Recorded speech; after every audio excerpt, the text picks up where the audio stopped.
Kohli belt ఎమ్మెల్యేలను కూడా మేము ప్రశ్నించడం జరిగింది. ప్రశ్నిస్తే వాళ్ళు ఏమంటున్నారు, ఇప్పుడు అప్పుడు అని చెప్పేసి మమ్మల్ని కాల పరిమితి చేసుకుంటూ వస్తున్నారు. ఈ యొక్క కాల పరిమితిలో ఆల్రెడీ ఒక ఇద్దరు వ్యక్తులు చనిపోవడం జరిగింది. కొడుకు చనిపోయినాక 11 రోజులు అది కాలేదు, తండ్రి చనిపోవడం జరిగింది. ఇది ఎంత బాధాకరమైన విషయం అనేది సింగరేణి యాజమాన్యాన్ని కానీ ప్రభుత్వానికి సిగ్గుచేట అనేసి అని చెప్తున్నాను. ఈ రోజు మీరు బయట ఉద్యోగాలు ఇవ్వట్లేదు, సింగరేణిలో ఉద్యోగాలు ఇవ్వట్లేదు అనేసి మీకు తెలియజేస్తున్నాను.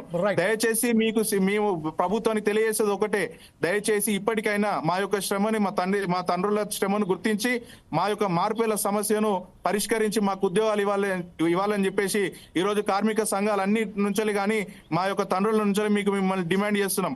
ఇదే ఒకవేళ మీరు చేయకపోతే ఖచ్చితంగా మీది ఏదైతే ప్రజాభవన్ అని చెప్పేసి అది పెట్టుకున్నారో లేకపోతే సెక్రటరీ పెట్టుకున్నారో ఖచ్చితంగా చాలా పెద్ద ఎత్తున మిమ్మల్ని ముట్టడిస్తాం.